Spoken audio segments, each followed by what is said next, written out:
ونصلی علی رسول الکریم اما بعد فاعوذ باللہ من الشیطان الرجیم۔ اچھا یار، جس طرح ہم پہلے صحابہ کرام کے تذکرے کرتے ہیں، اسی طرح آج حضرت عمر رضی اللہ تعالیٰ ان کی زندگی کے کچھ واقعات اور چند چیزیں آپ کے سامنے پیش کریں گے انشاءاللہ العظیم۔ حضرت عمر رضی اللہ تعالیٰ ایمان لے کے آئے کس طرح اور مسلمان کس طرح ہوئے، یہ تو عام واقعات آپ نے سنے ہیں۔ ان کی وجاہت اور جلالت کا بھی آپ نے اکثر علماء حضرات سے سنا ہے اور اکثر کتب میں بھی آپ پڑھتے ہیں، لیکن انشاءاللہ العظیم آج ہم اس سے کچھ مختلف چیزیں آپ کے سامنے پیش کریں گے۔ اللہ رب العزت ہمیں سننے اور عمل کرنے کی توفیق عطا فرمائے، آمین۔ حضرت عمر رضی اللہ تعالیٰ عنہ ان لوگوں میں سے تھے کہ جنہوں نے سب سے پہلے اسلام قبول کیا۔ سب سے پہلے اسلام میں بدر کا معرکہ پیش آیا، تو بدر کے معرکے میں اس جان دلیری سے لڑے اور اس شجاعت کے ساتھ لڑے کہ عاص بن ہشام ان کے ماما تھے، ان کی گردن مار دی تھی انہوں نے۔ اور جب بدر کے قیدی لے کے آئے تو کیونکہ وہ قریش مکہ کے بڑے بڑے سردار تھے اور بڑے بڑے لوگ تھے، تو صحابہ میں ایک بحث چلی کہ انہیں معاف کر دیا جائے، ان سے فدیہ لے کے انہیں چھوڑ دیا جائے۔ مشاورت شروع، حضرت ابو بکر صدیق انہوں نے کہا کہ فدیہ لے کے انہیں چھوڑ دیا جائے۔ صلح کے معاملات کرنے لگے تو حضرت عمر رضی اللہ تعالیٰ نے کہا کہ یا رسول اللہ، میں تو کہتا ہوں، میری تو رائے یہ ہے کہ ان کی گردنیں مار دی جائیں، انہیں قتل کر دیا جائے، واصل جہنم کر دیا جائے۔ لیکن نبی مکرم صلی اللہ علیہ وسلم، آپ صلی اللہ علیہ وسلم نے اس مشورے کو پسند نہ فرمایا اور فدیہ لے کے انہیں چھوڑ دیا۔ قرآن کریم کی آیت نازل ہوئی کہ کسی پیغمبر کے لیے یہ چیز مناسب نہیں کہ اس کے پاس قیدی ہوں جو خود ندا بھی نہ کرے اور انہیں وہ چھوڑ دے۔ تو اس کے بعد پھر آپ صلی اللہ علیہ وسلم نے اور حضرت ابو بکر رضی اللہ تعالیٰ انہوں نے اپنی بات سے رجوع کیا۔ تو اس کے بعد اسی طرح معاملات چلتے رہے۔ حضرت عمر جو تھے، یہ آپ صلی اللہ علیہ وسلم کی دعا تھے۔ اللہ رب العزت کے آگے نبی کریم صلی اللہ علیہ وسلم نے غلاف کعبہ سے لپٹ کے دعا کی کہ اللہ یا عمر ابن خطاب عطا کر دے، یا عمر ابن ہشام عطا کر دے۔ تو عمر ابن ہشام جو تھے وہ مسلمان ہی ہوئے، ان میں ایک تکبر کا عنصر تھا، لیکن حضرت عمر بن خطاب تھے جو ان میں عاجزی کی ایک چیز تھی۔ حضرت ہمارے یاسر فرماتے ہیں کہ جب میں ابھی مسلمان تھا لیکن حضرت عمر اسلام قبول نہیں تھا کیا، رستے میں امیہ بن خلف مجھ پہ ظلم کر رہا تھا، میں زمین میں پڑا ہوا تھا، تو حضرت عمر نے اپنا ہاتھ دے کے مجھے اٹھایا۔ تو اس کے بعد پھر نبی کریم صلی اللہ علیہ وسلم نے دعا کی، حضرت عمر مسلمان ہو گئے۔ بدر کا معرکہ ہوا، اس کے بعد احد ہوا۔ احد میں نبی کریم صلی اللہ علیہ وسلم کے صحابہ بہت تھے ساتھ، لیکن کچھ صحابہ نے آپ صلی اللہ علیہ وسلم کے حکم کی تعمیل نہ کی۔ معاملہ آپ نے خود بھی پڑھا ہوگا اور سنا بھی ہوگا کہ مسئلہ کیا تھا اصل میں، لیکن ان صحابہ میں حضرت عمر موجود تھے جو نبی کریم صلی اللہ علیہ وسلم کے گرد پروانوں کی طرح تھے، جو اپنی جانوں کو نبی کریم صلی اللہ علیہ وسلم کے لیے نشاور کر رہے تھے۔ تو وہ لوگوں میں شامل تھے حضرت عمر رضی اللہ تعالیٰ، اور فضیلت ان کی سبحان اللہ، عشرہ مبشرہ میں حضرت ابو موسیٰ اشعری بیان کرتے ہیں کہ نبی کریم صلی اللہ علیہ وسلم ایک کنویں کی منہ ڈیر پہ بیٹھے ہوئے تھے، تو آپ صلی اللہ علیہ وسلم بیٹھے تھے، تو ابو موسیٰ اشعری کہتے ہیں کہ نبی کریم صلی اللہ علیہ وسلم نے فرمایا، دروازے پہ دستک ہوئی تو نبی کریم صلی اللہ علیہ وسلم نے فرمایا کہ جو آ رہا ہے اسے جنت کی بشارت۔ حضرت ابو بکر صدیق آئے تو انہیں حضرت ابو موسیٰ اشعری نے بتایا، انہوں نے سبحان اللہ کہا اور اندر آ گئے۔ پھر حضرت تھوڑی دیر بعد دروازے پہ پھر دستک ہوئی تو پھر بتایا کہ جو آئے گا اسے جنت کی بشارت دے دو۔ حضرت عمر آئے، تکبیر بلند، جب بتایا حضرت موسیٰ اشعری نے تکبیر بلند کی، اللہ اکبر، نبی کریم صلی اللہ علیہ وسلم کی آگے بائیں سائڈ پہ بیٹھ کے کنویں کے آگے کنویں پر۔ اسی طرح پھر حضرت عثمان، پھر حضرت دوسرے دیگر صحابہ، ان کو بشارت ملتی رہی۔ قصہ مختصر کہ غزوہ احد کے بعد حضرت حفصہ جو ان کی بیٹی تھی وہ نبی کریم صلی اللہ علیہ وسلم کے نکاح میں آئی۔ اس کے بعد انہیں ابو الحفصہ بھی کہا جاتا تھا اور اس طرح بھی انہیں بلایا جاتا تھا۔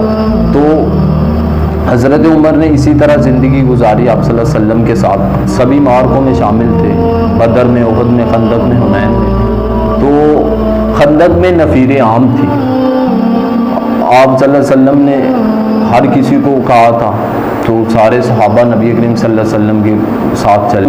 غزوہ خندق کے بعد غزوہ تبوک ہوا تو نبی کریم صلی اللہ علیہ وسلم نے سب صحابہ سے فرمایا کہ مجاہدین کی امداد کے لیے سامان چاہیے۔ حضرت ابو بکر اپنے گھر کا سارا سامان لے آئے، لیکن حضرت عمر اتنے امیر گھرانے کے نہیں تھے، مال و دولت بھی بہت زیادہ نہیں تھا ان کے پاس، لیکن پھر بھی اپنے گھر کا آدھا سامان لے کے آئے۔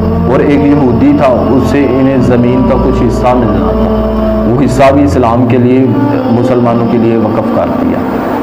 تو سیرہ نگار لکھتے ہیں کہ وقت وہ بھی آیا جب تریحی کا سورج طلوع ہوا اور صحابہ نے دیکھا جو نبی کریم صلی اللہ علیہ وسلم پہ اپنی جانیں نشاور کرتے تھے، انہوں نے دیکھا کہ نبی کریم صلی اللہ علیہ وسلم اس دنیا فانی سے جا رہے ہیں۔ تو حضرت عمر کے بارے میں آتا ہے، لوگ بیان کرتے ہیں، صحابہ بیان کرتے ہیں کہ سبھی صحابہ غم میں تھے، ابو بکر بھی غم میں تھے، عمر بھی غم میں تھے، عثمان بھی تھے، علی بھی تھے، لیکن حضرت عمر کی ایک علیحدہ ہی کیفیت تھی، ایک علیحدہ ہی سما تھا۔ مسجد نبوی کے صحن میں دوڑ رہے ہیں اور لوگوں سے کہہ رہے ہیں رب کعبہ کی قسم اس شخص کا میں سر توڑ دوں گا، اس کی میں گردن مار دوں گا جس نے کہا کہ میرا محبوب اس دنیا سے چلا گیا، میں اس کی گردن مار دوں گا۔ اس کے بعد حضرت ابو بکر صدیق آئے تو حضرت ابو بکر صدیق رضی اللہ تعالیٰ عنہ کا مقام دوسرے صحابہ سے زیادہ تھا، تو صحابہ متوجہ ہوئے حضرت ابو بکر کی طرف اور دیکھا، اور جب حضرت ابو بکر نے خطبہ دیا اور خطبے میں کہا کہ نبی کریم صلی اللہ علیہ وسلم کی وفات کے بارے میں کہا، تو حضرت عمر بیان کرتے ہیں کہ میرا وزن میری ٹانگیں نہیں تھی اٹھا رہی، میرا بوجھ میری ٹانگیں نہیں تھی اٹھا رہی، اور اتنے غم میں چلے گئے اور پریشان حالت میں۔ کتنے دن تو صحابہ بیان کرتے ہیں کہ جب مسجد میں آتے تھے تو ایک دوسرے سے صحابہ کہتے تھے کہ اللہ کے نبی ہم سے چلے گئے، اللہ کے نبی ہم کو چھوڑ کے چلے گئے، اللہ کے نبی، یقین نہیں تھا آتا۔ پھر دور اسی طرح گزرا اور اطاعت کرتے تھے نبی کی جس طرح، اسی طرح ابو بکر صدیق کی کرتے تھے۔ وقت آیا، ثقیفہ بنی سعد کا قصہ سبھی کو معلوم ہے، اس میں حضرت ابو بکر اور حضرت ابو عبیدہ بن جرہ اور حضرت عمر گئے حضرت سعد بن عبادہ کے پاس، تو وہاں پہ جا کے انصاریوں سے خطاب کرنا تھا حضرت عمر نے، لیکن جب جا کے حضرت ابو بکر نے سٹارٹ شروع کر دیا تو پھر حضرت عمر ان کا خطاب سنتے رہے۔ تو حضرت ابو بکر نے کہا کہ آپ کے سامنے خطاب بھی ہیں اور امت کے امین بھی ہیں، آپ جس کی چاہیں بیعت کر لیں۔ تو حضرت عمر نے فرمایا کہ ابو بکر آپ کی موجودگی میں کس طرح ہو سکتا ہے کہ عمر خلافت کا حقدار ہو؟ تو اسی طرح حضرت ابو عبیدہ بن جرہ نے بھی کہا کہ آپ کی موجودگی میں کس طرح ہے کہ ہم خلافت کے حقدار ٹھہرے۔ تو اسی طرح وہ حضرت ابو بکر کا بھی دور خلافت گزرا، پھر دور وہ آیا کہ حضرت ابو بکر صدیق بھی اس دنیا سے چلے گئے، صحابہ نے یہ صدمے بھی برداشت کیے، تو مسند کے اوپر حضرت عمر رضی اللہ تعالیٰ آئے۔ تو اب حضرت عمر نے اپنے دور میں فتوحات بھی بہت کی ہیں، بتایا جاتا ہے کہ حضرت ابو بکر کے دور میں مال غنیمت کا ایک جگہ تو تھی متعین کہ یہ مال غنیمت کا مکان ہے یا مال غنیمت کی جگہ ہے، لیکن صحابہ کہتے تھے کہ اسے تالا ہی پڑا رہتا تھا، اس میں کچھ سامان جمع نہیں تھا ہوتا۔ حضرت عمر کے دور میں بیت المال میں مال غنیمت آتا تھا۔ تو اس طرح حضرت عمر رضی اللہ تعالیٰ عنہ کی زندگی سے چند چیزیں کہ ایک دفعہ حضرت عمر رضی اللہ تعالیٰ عنہ فجر کی نماز پڑھا رہے تھے۔ حضرت عبداللہ بن شداد بیان کرتے ہیں کہ فجر کی نماز پڑھا رہے تھے تو میں اکثر ہی پچھلی صفوں میں ہوتا، تو حضرت عمر تلاوت کرتے کرتے قرآن کی جب اتنا معاش کو بصیر حزنی اللہ پہ پہنچے تو اس کرب سے، اس غم سے روئے کہ میں پچھلی صفوں میں تھا، تو ان کے ہچکچانے کی اور رونے کی آواز مجھ تک پہنچی۔ خوف خدا بہت تھا۔ زہد کے امام حضرت ابو ہریرہ فرماتے ہیں کہ عمر بدر اور احد میں آپ سے لوگ فضیلت میں زیادہ ہو سکتے ہیں، ہجرت میں آپ سے لوگ زیادہ فضیلت میں ہو سکتے ہیں، لیکن زہد اور قناعت میں آپ سے زیادہ کوئی ہی نہیں، آپ سے بڑا کوئی نہیں۔ تو اسی طرح حضرت حسن بھی بیان کرتے ہیں کہ حضرت عمر اکثر اوقات صبح فجر کی نماز میں قیامت کی اور خوف الہی کی قرآن کی آیتیں جو تھی وہ تلاوت کرتے تھے۔ تو اسی طرح فرماتے ہیں کہ ایک دفعہ حضرت عبداللہ جو تھے، عبداللہ بن عمر، یہ مصر کی طرف گئے تجارت کرنے کے لیے، تو وہاں سے واپس آئے تو بہت سارا مال لے کے آئے۔ تو حضرت عمر نے پوچھا کہ بیٹا اتنا مال کہاں سے لے کے آئے ہو آپ کے پاس تو اتنے پیسے نہیں تھے، اتنی رقم نہیں تھی، اتنی راس نہیں تھی، تو یہ اتنا مال واپس کس طرح لے کے آئے؟ فرمایا کہ وہ مصر کے جو میرے چچا ہیں، جو آپ کے دوست ہیں، انہوں نے مجھے میری امداد کی تھی تو میں اس کی وجہ سے۔ تو فرمایا کہ پھر وہ اور بھی کسی کی امداد کی تھی یا اکیلی تمہاری امداد کی تھی؟ تو انہوں نے کہا کہ نہیں بس میری کی تھی۔ تو فرمایا کہ نہیں، یہ تمہاری امداد نہیں تھی، یہ تو خلیفہ کے بیٹے کی امداد تھی، لہٰذا خلیفہ کے بیٹے کو جو ملے گا وہ بیت المال میں آئے گا، اس میں سے جو تمہارا بنتا ہے وہ رکھو، باقی بیت المال میں جمع کرو۔ سبحان اللہ۔ اسی طرح ایک دفعہ حضرت عبداللہ بن عمر نے ایک اونٹ خریدا اور اسے بیت المال کے چارہ گاہ میں چھوڑ دیا۔ کچھ دن وہ وہاں پہ رہا، اس کے بعد حضرت عبداللہ بن عمر نے دوبارہ اسے پھر جو ان سے سیل کرنا چاہا تو سیل کیا، اچھے داموں بکا۔ تو فرمایا کہ وہ جو اونٹ بیت المال کے چارہ گاہ میں چھوڑا تھا وہ کہاں پہ ہے؟ فرمایا کہ میں نے تو بیچ دیا۔ فرمایا کہ جتنے دن اس نے بیت المال کا چارہ کھایا اس کی قیمت کون دے گا؟ اپنے بیٹے سے آج ہم تو اپنی اولادوں کے لیے بہت سے سیف کارنر رکھتے ہیں، بچہ اٹھا نہیں کوئی مسئلہ نہیں، بچہ پڑھ نہیں رہا قرآن کوئی مسئلہ نہیں، باقی چیزیں اپنی اولادوں کے جائزے لیں گے تو پھر یہ ہے نا۔ وہ حضرت عمر ابن خطاب تھے، 22 لاکھ مربع میل کے حکمران تھے، رہتے اس طرح تھے۔ اللہ اکبر، سبحان اللہ۔ ایک دفعہ عید کی نماز کا موقع تھا، صحابہ پہنچ گئے، امیر المومنین تھے، جماعت انہوں نے کروانی تھی، تو ذرا لیٹ ہو گئے۔ جوتا جو ان سا تھا پیوند لگنے کے لیے، سلائی ہونے کے لیے موچی کے پاس تھا، وہ واپس نہیں آیا، ننگے پاؤں چلے گئے نماز پڑھانے کے لیے۔ جوتا امیر المومنین، 22 لاکھ مربع میل کا حکمران، اور ننگے پاؤں عید کی نماز پڑھانے جا رہے۔ آج ہماری مینٹیلٹی کیا ہے؟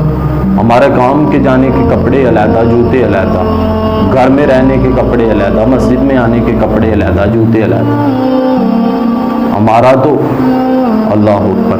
اسی طرح آپ حضرت ابو بکر صدیق، حضرت عمر رضی اللہ تعالی، ایک دفعہ شام سے کچھ لوگ آئے ملاقات کرنے کے لیے، تو اب وہ پوچھ رہے ہیں کہ سفیر پوچھ رہے ہیں کہ عمر بن خطاب کدھر ہے؟ صحابہ نے فرمایا کہ باغ میں بیٹھے ہیں، آپ ملاقات کر لیں جا۔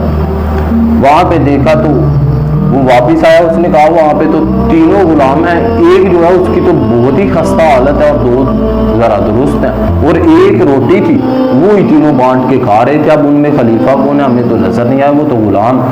حضرت ابو ہریرہ رضی اللہ تعالیٰ وہ ساتھ کے جا کے جب بتایا نا کہ جس کی سب سے خستہ حالت ہے وہی تو ہمارے امیر المومنین عمر بن خطاب.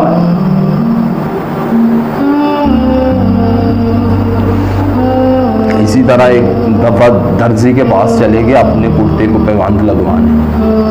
درزی کے پاس گئے تو درزی نے پیوند لگا کے دیے تو کہا کہ آپ کے تو یہ قمیض کو پیوند بہت زیادہ لگ گئے ہیں, اس کے اوپر کپڑا لگ کے یہ تو بہت موٹی ہو گئی ہے, تو یا امیر المومنین یہ ایک ساتھ دوسرا کرتا رکھ لیں. دیکھا کہا یہ تو بہت نرم و ملائم ہے, لیکن فرمایا کہ یہ جو میرا کرتا ہے یہ بہت ہی اچھا ہے, اس میں پسینہ بہت جذب ہو جاتا ہے, میں یہی لے کے جاؤں. اس کو اس کا کرتا واپس کر دیا.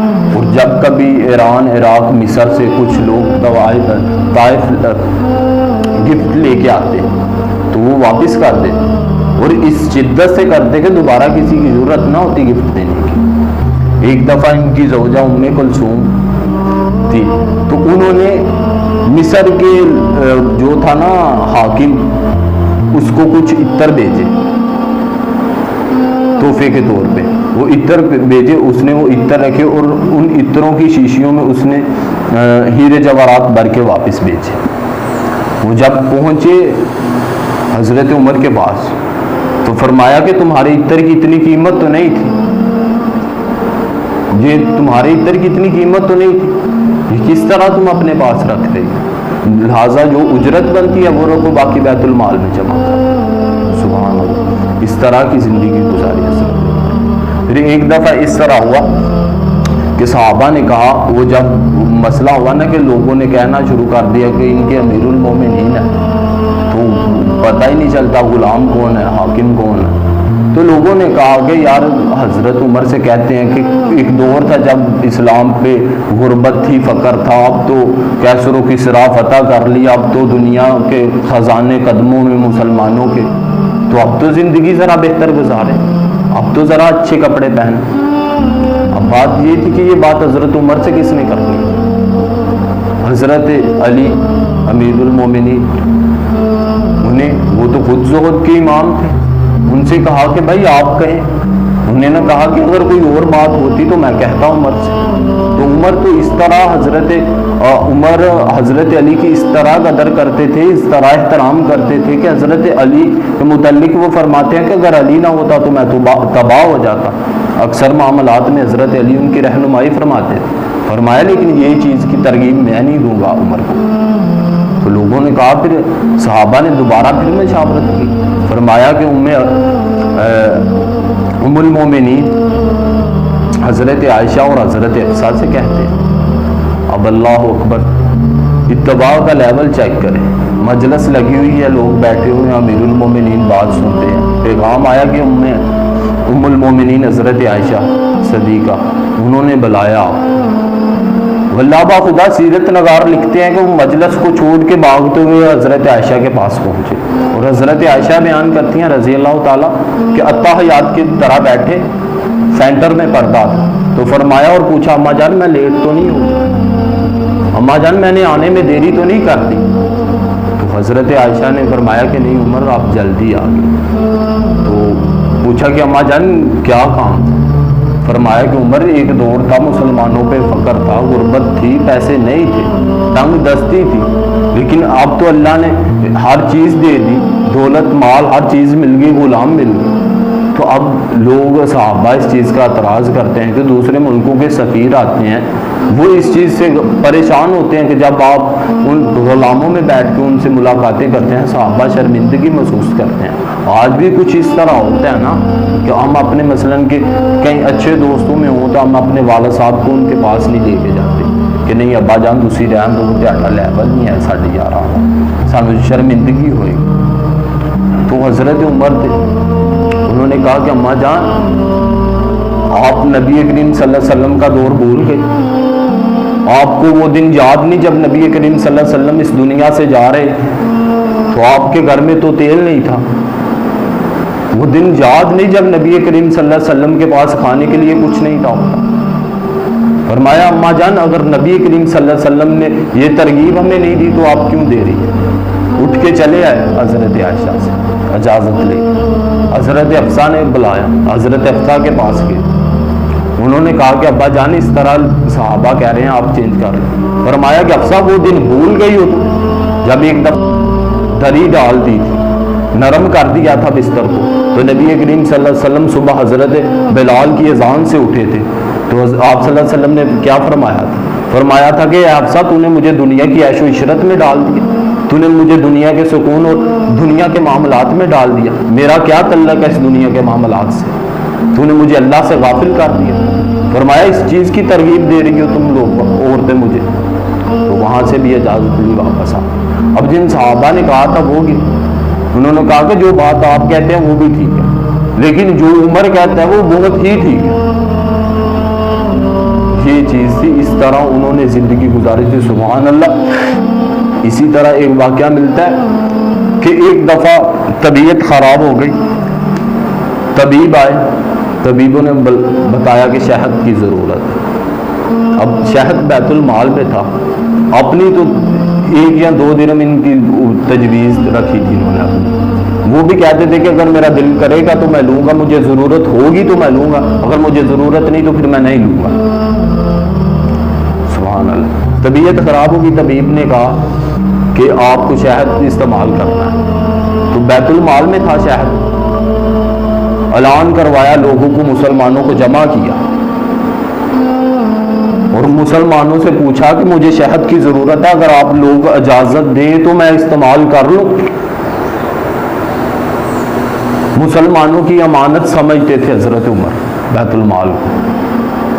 اللہ اکبر. سبحان اللہ. اسی طرح جب یہ شروع میں خلافت کے معاملات تھے تو حضرت عمر پہلے تجارت کرتے تھے, تو تھوڑی دیر بعد میں بھی تجارت کی, تو ایک دفعہ تجارتی قافلہ روانہ کرنے کے لیے کچھ رقم کی ضرورت آ گئی. تو حضرت عبد الرحمن بن عوف ان کے اچھے دوست تھے, تو حضرت عبد الرحمن بن عوف سے کہا کہ یار مجھے کچھ رقم ادھار چاہیے, بعد میں تمہیں دے دوں گا. تو فرمایا کہ امیر المومنین آپ تو حاکم ہے, بیت المال میں اتنا مال ہے, وہاں سے ادھار لے تو بعد میں دے دینا. فرمایا کہ تم لوگوں نے میرے اگر میں مر گیا قرضہ دینے کے بگایا تو تم لوگوں نے میری اولاد سے سوال نہیں کرنا, تو وہ تو میرے سر پہ ہے. اگر قیامت والے دن امت محمدیہ نے مجھ سے پوچھا کہ ہمارا قرض کہاں ہے تو میں کیا جواب دوں؟ فرمایا میں تم سے قرض اس لیے لے رہا ہوں کہ میں اگر مر بھی جاؤں تو میرے بچوں سے تو پوچھو گے.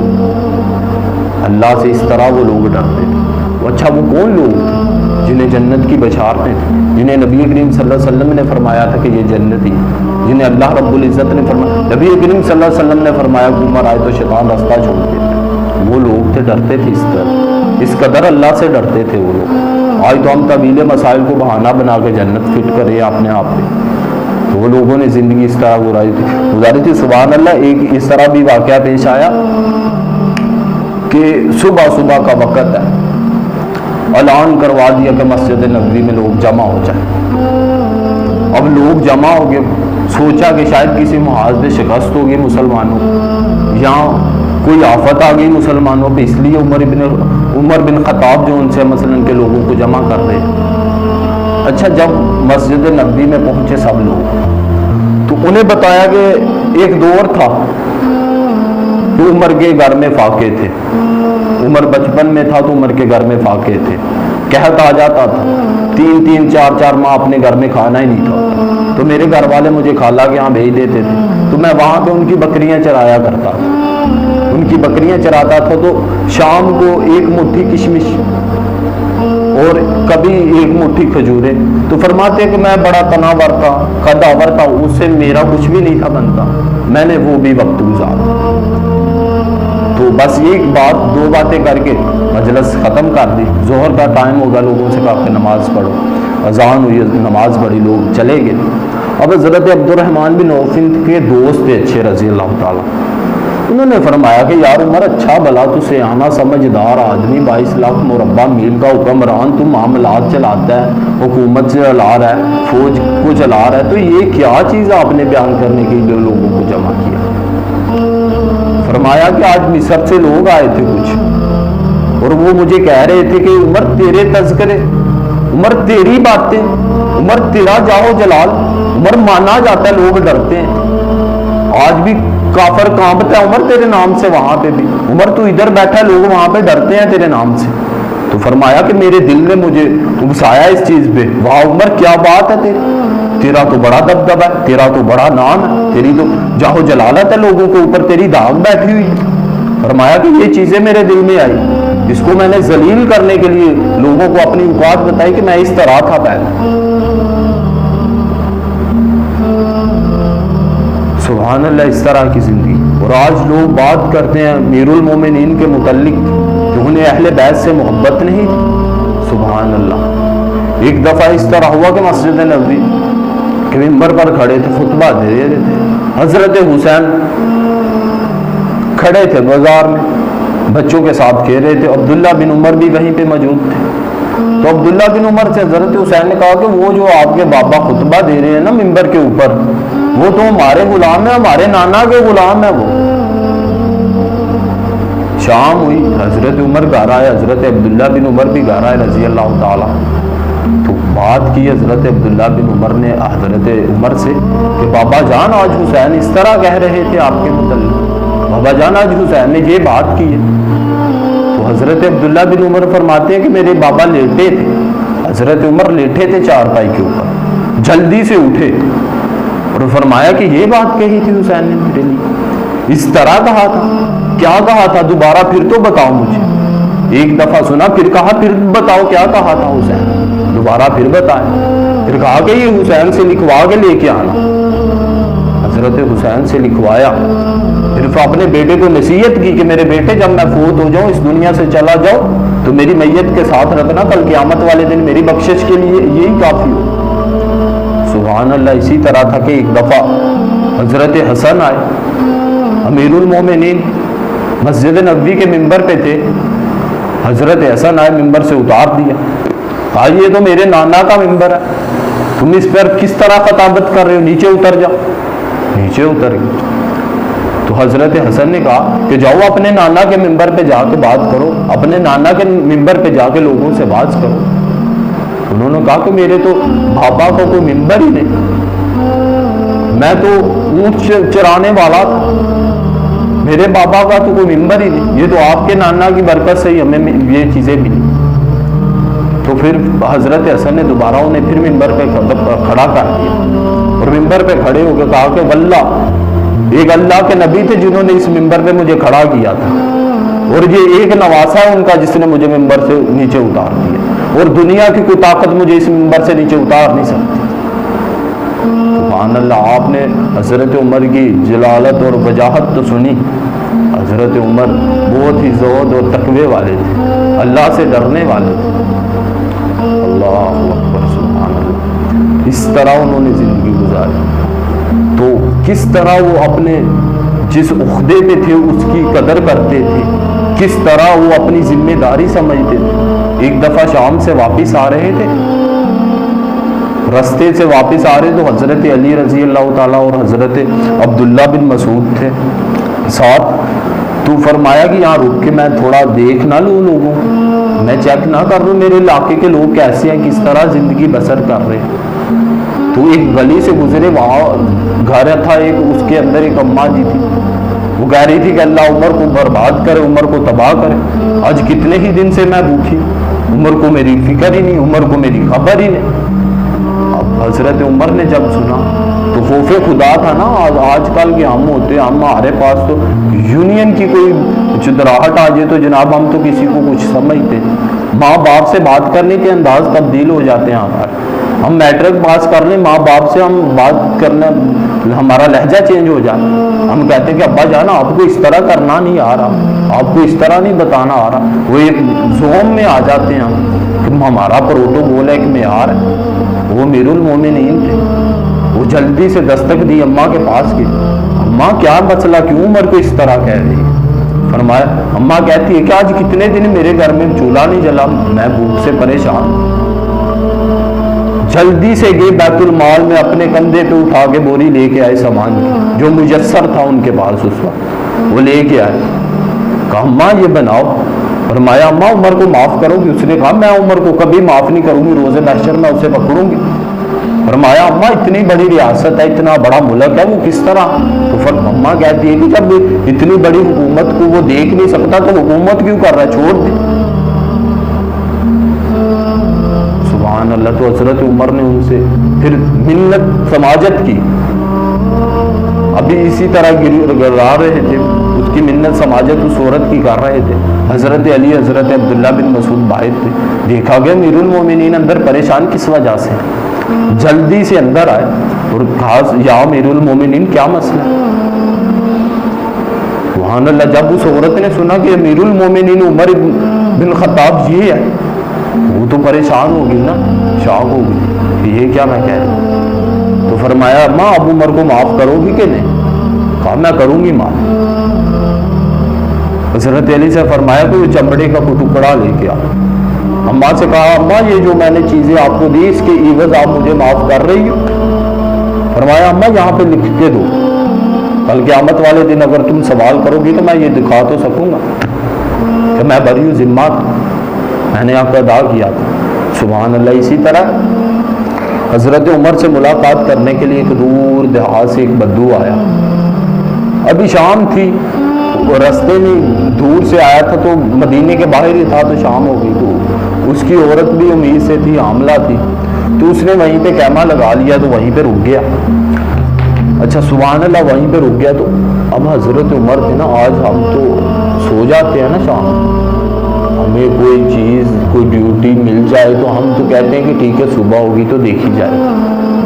میرا ڈیوٹی ٹائم یہ تھا, میری رسپانسبلٹی بس اتنا ٹائم تھی, دیکھ لیں گے کوئی مسئلہ نہیں, بعد میں کرتے. حضرت عمر رات کو گشت کیا کرتے تھے مدینے کی گلی. وہ جب گئے باہر دیکھا کہ دور آگ جل رہی ہے, تو وہاں پہ جا کے چیک کیا. تو وہ بدو سے پوچھا, بدو نے کہا تم کون ہو بھائی, کیا مسئلہ ہے آپ کو؟ ان سے پوچھا کہ آپ کو کوئی پریشانی کو مدد آپ کی کر سکوں. خیمے کے اندر سے کراہنے کی درد سے پریشان عورت کی آواز آئی. تو پوچھا کہ یہ کیا ماجرا ہے, کیا مسئلہ؟ اس نے بتایا کہ میری عورت حاملہ ہے, تو وقت قریب ہے, تو اس لیے وہ درد ہے مجھ سے. تو فرمایا کہ میں اپنی بیگم کو نہ لے کے آؤں. تو بدو کیا کہہ رہا ہے؟ بدو کہہ رہا ہے تیری بیگم نے کبھی یہ کام کیا ہے پہلے؟ فرماتے ہیں مجھے یاد نہیں, شاید ایک دفعہ کیا.